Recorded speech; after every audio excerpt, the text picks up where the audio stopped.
আবার একটি নতুন রেসিপি নিয়ে আপনাদের কাছে চলে এলাম। পটল, কাঁকরোল, বেগুন, বরবটি, আলু দিয়ে রেসিপিটি শুরু থেকে শেষ পর্যন্ত দেখবেন। কড়াই গরম হয়ে গেছে, দিচ্ছি সরষা তেল,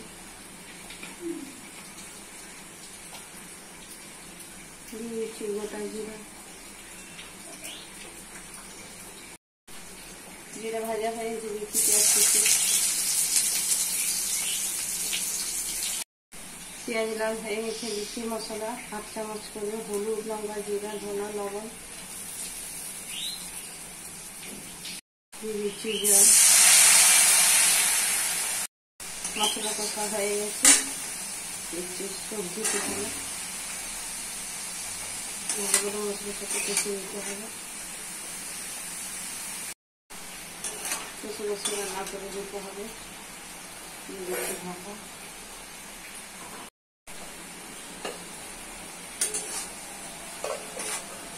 কষা হয়ে গেছে, দিচ্ছি জল,